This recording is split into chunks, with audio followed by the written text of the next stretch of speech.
Hello everyone, hope all are doing good. So today's topic is on third week development. It's a very vast week where we will be seeing lots of events. So I have divided into so many parts. So today what we are going to see is about two events that happens in third week development.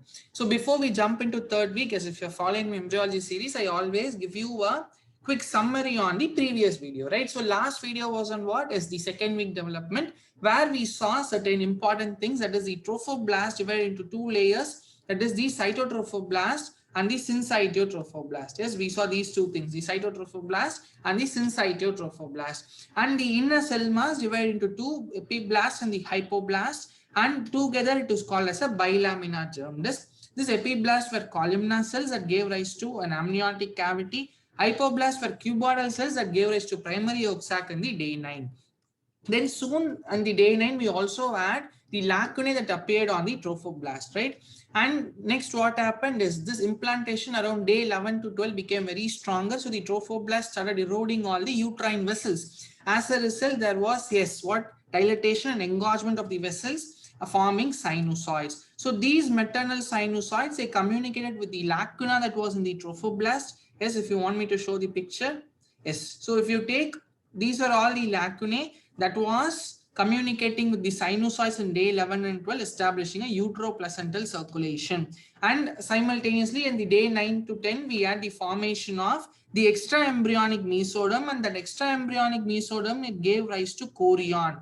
And except at a site where a connection was established between the amnion and the trophoblast, as that is called as connecting stalk. So connecting stalk, we will not have any chorion, right? So this was the day 13 where you had no enlargement of the chorionic cavity and there was formation of secondary yolk sac. So the germ discs decreased in size, right? As we saw all these, and we saw about primary villi that happened in day 13. Yes, the communication of the cytotrophoblast with the syncytiotrophoblast is like a finger-like projection, right? So this is what is called as the primary villi, which was also established on day 13. So all these were the events that happened in second week development. Now with the same continuity, let us get into the third week development. So third week development is the first hallmark of third week development is formation of trilaminar germ disc. Yes, trilaminar germ disc. So this trilaminar germ disc is formed as a result of a process called gastrulation. So in today's video, we are going to see two things. One is about gastrulation. Is how three layers are formed. So what are the three layers? Ectoderm, mesoderm, and the endoderm. How these three layers are formed, along with something called as a formation of notochord. As you all know what is a notochord, right? So in every mammal, the characteristic feature of chordates, right, is in the embryonic period, we will have notochord, which will be degenerated, and later vertebral column is going to be formed. Right, so we'll be seeing how a notochord is formed and how a vertebral column is formed. We all know, most of us from our school days would have we would have learned that notochord is going to give rise to vertebral column. It is not so. Right, we'll see what happens to the formed notochord, everything. So today's video is about gastrulation and notochord formation. Let's quickly get into gastrulations. As I have told already, what is gastrulation? Is it is formation of all three germ layers, that is ectoderm, mesoderm, and the endoderm, right? So all these facts you already know from your school days: ectoderm, mesoderm, and the endoderm. Now, an important short note that you have to know: Langman he has given it in a very crisp way. So I have referred 𝗵𝗵𝗵𝗂𝗃 embryology textbook. Again, very beautifully written. So I kindly request you all to go through both the texts. So you will be able to correlate Langman language with 𝗵𝗵𝗵𝗃 language, right? It's very beautifully written. Now, yes. So you all know in the second week, this pink color one is the epiblast. How did I identify it as an epiblast? Is because I have got the columnar cells. Right, this is the epiblast, and here I'll be having the amniotic cavity, and yes, this is my hypoblast cells. Now, what happens before beginning of gastrulation? The first thing is there is some change in the hypoblast. Yes, can you make out? You all know the hypoblast cells are all cuboidal in nature, but some cells, right? Some of the cells of the hypoblast will change into a columnar type. Yes, can you make out these three cells? Yes, these three cells have become columnar. And these changes in the hypoblast, the columnar hypoblast cells that are formed is called as the prochordal plate. That's very important. Yes, it is the prochordal plate. So it is going to start with the formation of prochordal plate. Now, why is prochordal plate very important? Is we have got a membrane that will be formed, that will give rise to a structure. Apart from that, this prochordal plate is going to determine one, the central axis of the embryo. Yes, it will determine the central axis of the embryo, and the second one is the head and the tail end. It will determine head and the tail end. So this is the prochordal plate. Yes, can you make out? This is the central axis and this is the prochordal plate, and this prochordal plate is the head part or the cranial or the cephalic part. All these, they mean the same. Right? Head part or cranial part or the cephalic part, all these mean the same. So prochordal plate formation, as it is going to help us in determining the central axis of the embryo and also the head and the tail end. So the prochordal plate is going to determine, or it is going to be related to the head part of the embryo. You will see what happens to prochordal plate shortly. Now we are interested about primitive streak. Yes. So this is the head part. So automatically this is going to be the tail part, right? So the epiblast cells, yes, the epiblast cells, they undergo some formation, they undergo some transformation and form a cluster of cells, and that I call it as primitive streak.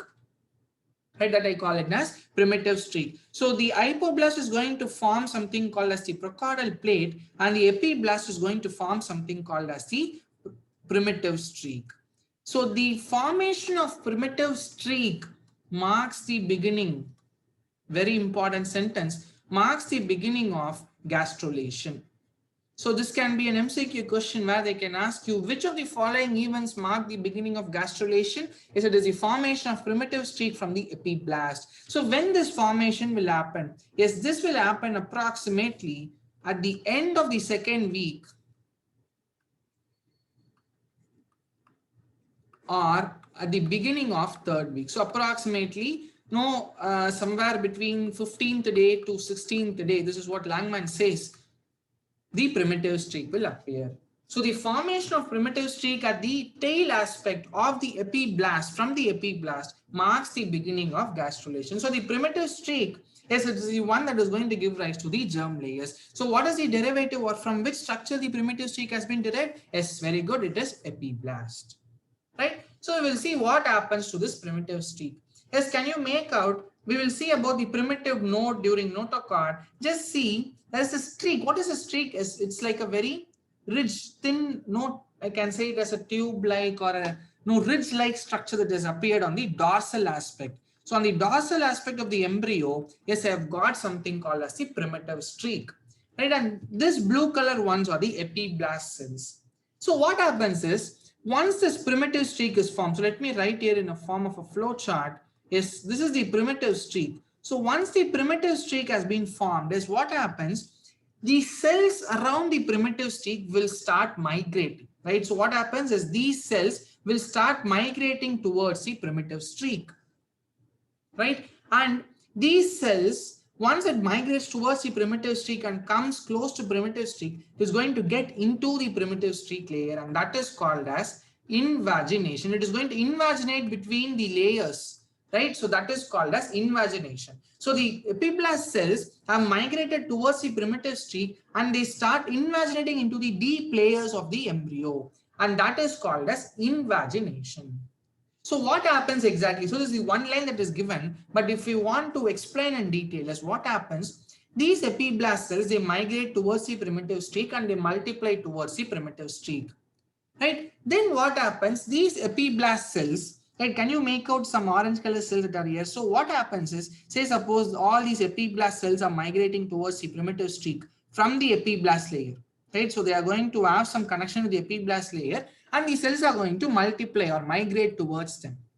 At one point of time, what happens is these migrating cells, they will detach from the epiblast layer and it will invaginate into the deeper aspects. It will start invaginating into the other layers. Yes, that is called invagination.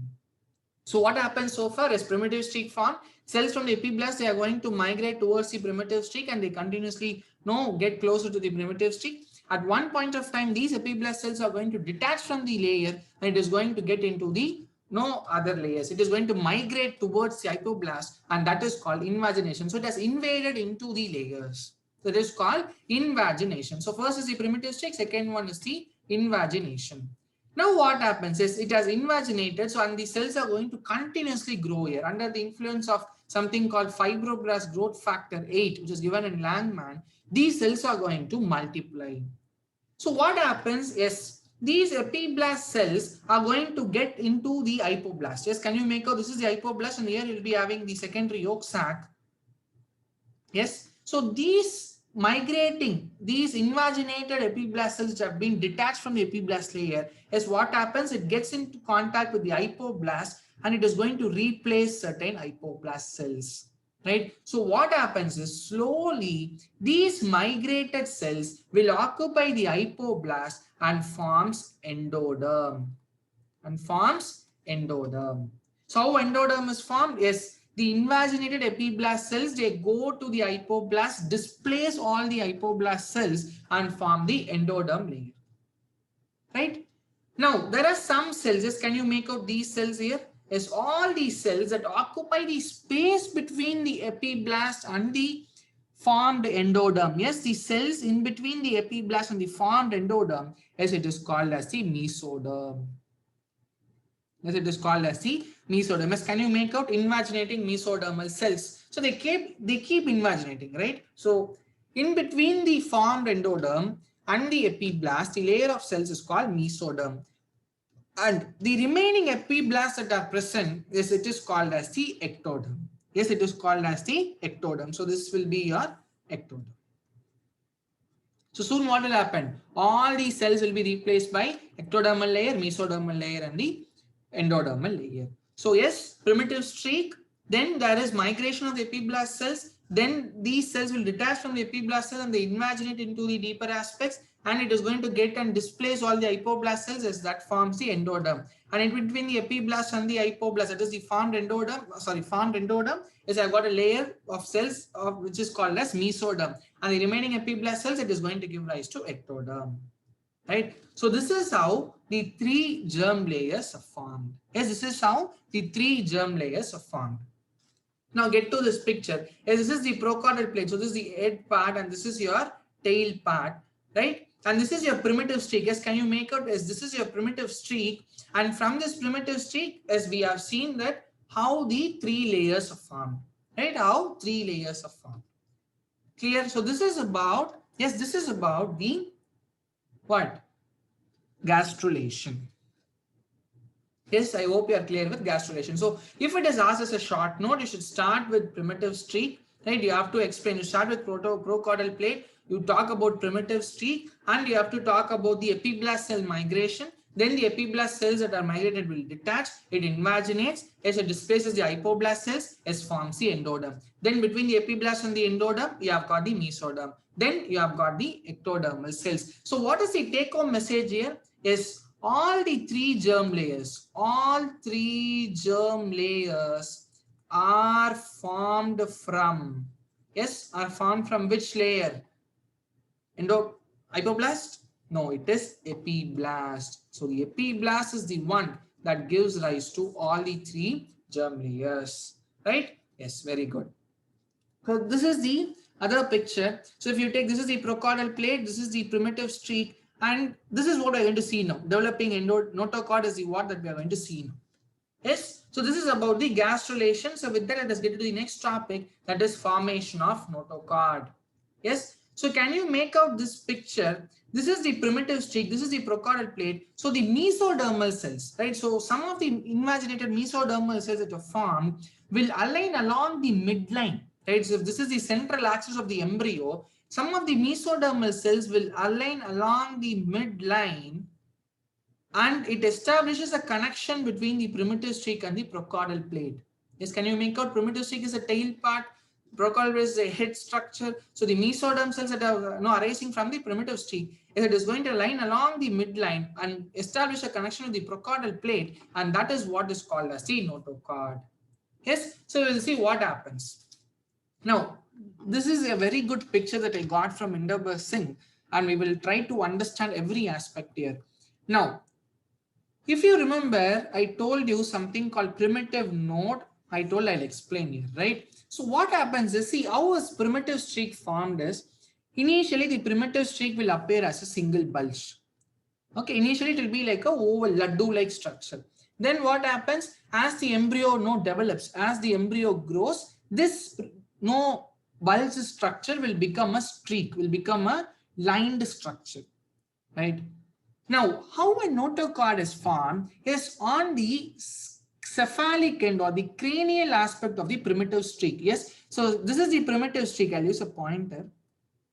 So this is the primitive streak, and this is the cranial aspect. This is the caudal aspect or the tail aspect, right? So on the head part, yes, what happens is there is a formation of a nodal structure or a knot-like structure that is called primitive knot. So what happens when the primitive streak is formed on the cranial aspect, a knot or a node-like structure, that is a bulge-like structure appears, that is called as the primitive node, right?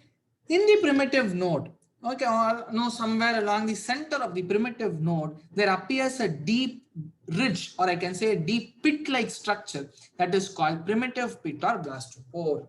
Yes, primitive streak. So these are the three primitives that you have to know. Primitive streak, yes, then primitive node, then primitive pit. So primitive streak marks the beginning of gastrulation, as we all know. It is on the dorsal aspect, we all know that. So on the cephalic or the cranial aspect of the primitive streak, we have got a knot-like structure called as the primitive node. In the primitive node, we have got a deep pit-like structure that is called as the primitive pit. So what happens is, cells from this primitive node, yes, they are going to migrate towards the procaudal plate. So this is the procaudal plate, and this is where the primitive knot and the pit is here. So what happens is, can you make out all these cells are migrating towards the procaudal plate. So this is the mesodermal layer. Yes, this is the ectoderm, this is the mesoderm, this is the endoderm. Future it will be formed, right? So as along the midline, the mesodermal cells are arranging, and it establishes a connection between the primitive streak and the what? Procaudal plate. Yes. So what happens is there is formation of notochordal process. Right? Notochordal process is nothing but is this formation of or migration of these epiblast cells. Sorry, formation of these migrations, or it's migration of these cells towards the procaudal plate, is that is called as your notochordal process, right? Soon what happens is, can you make out, this is the primitive pit and these are the primitive streak cells, right? Soon what happens, this primitive pit also invaginates and enter into this notochordal process, and I get the formation of notochordal canal. Yes, I get the formation of notochordal canal. So you have got the primitive knot, primitive pit. Then what happens? The cells of the primitive streak, yes, it is going to invaginate and enter into the mesodermal layer, and it establishes a connection with the procaudal plate. So that is called as the notochordal process. Then the primitive pit or the blastopore canal also enters, and there I get the notochordal canal, right? So this initially will contain epiblast, right? So as I told, it is the migration of the epiblastic cells from the primitive knot. We will see then what happens. See, simultaneously gastrulation happens. So what happens? Initially you take here, as I told it as, I gave here epiderm, mesoderm, endoderm, but here I mentioned it as epiblast cell, right? Slowly what happens? Gastrulation also happens. So I have got the formation of intraembryonic mesoderm. But the notochordal process with the primitive cells are already present here. So we'll see what happens. So you have got the notochordal process, yes, you have got the notochordal canal formation. Then what happens here is very good. This notochordal canal and the processed cells are going to intercalate, or it is going to communicate with the surrounding mesodermal cells and the endodermal cells. So this is the endoderm, right, which has been arranged from the hypoblast. Here I will be having the yolk sac.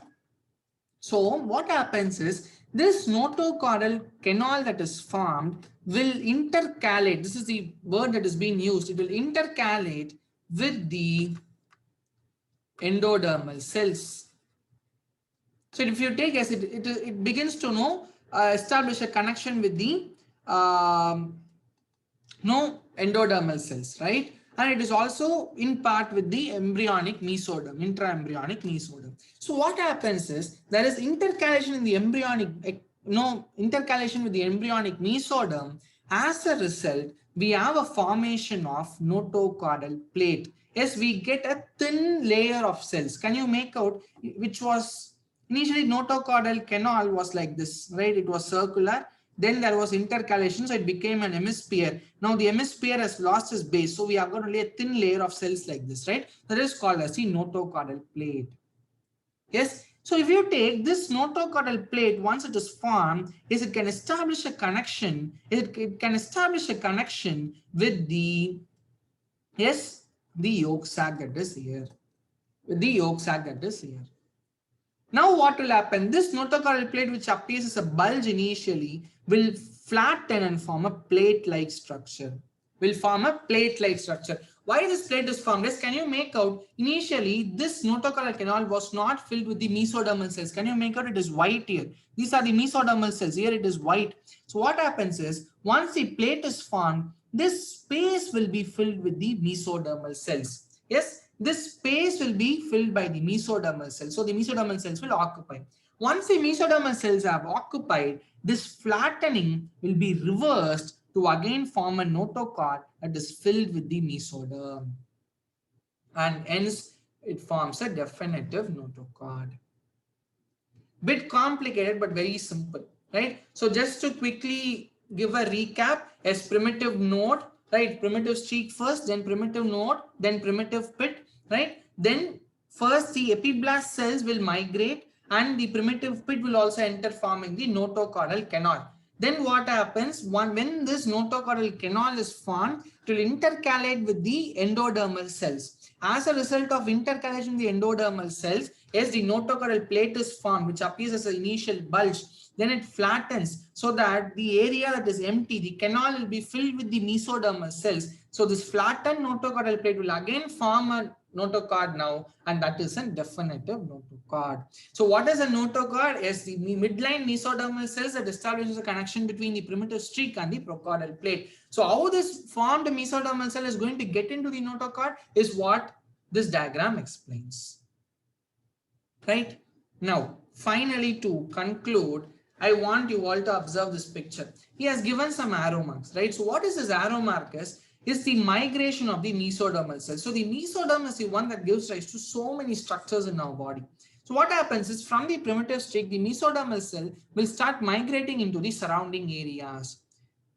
Okay, so along the entire embryo, you will have three layers. That is, you will have ectoderm, mesoderm, and the endoderm, except at two sides. One is the prochordal plate. So region around the prochordal plate. So somewhere here in this region, yes, you will not have mesoderm, and the other structure where you will not have mesoderm is close to connecting stalk. So if you take, this is the connecting stalk, can you make out the extraembryonic mesoderm in the connecting stalk? So what happens here is, initially we saw the connection was between the amnion and the trophoblast, right? So as the size of the embryo increases, the connecting stalk size will reduce. Initially, the connecting stalk will be something like this. As the embryo increases in size, the connecting stalk is going to decrease.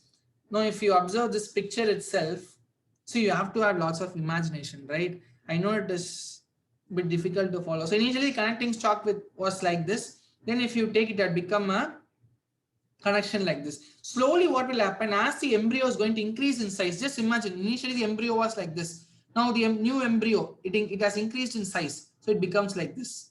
So what happens, the connecting stalk will reduce in size slowly, right? So the connecting stalk is going to decrease in size, and ultimately what will happen is, it will be along the tail end. It will be along the tail end. So this mesoderm, which migrates all along the tail end and along the head, will occupy all the regions except two sides, that is the prochordal plate and the region around the connecting stalk. So in this region, that is in the prochordal plate and the connecting stalk, I will have only two layers, that is the ectoderm and the endoderm, with a very thin lining in between, right? Almost I can say there is no mesoderm at all.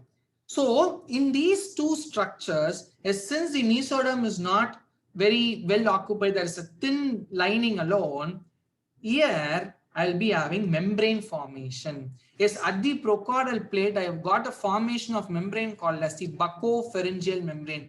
So why is the membrane formed there? Because the procaudal plate is not occupied by the mesoderm and the lining is very thin, hence it gives rise to a membrane that is called as the buccopharyngeal membrane.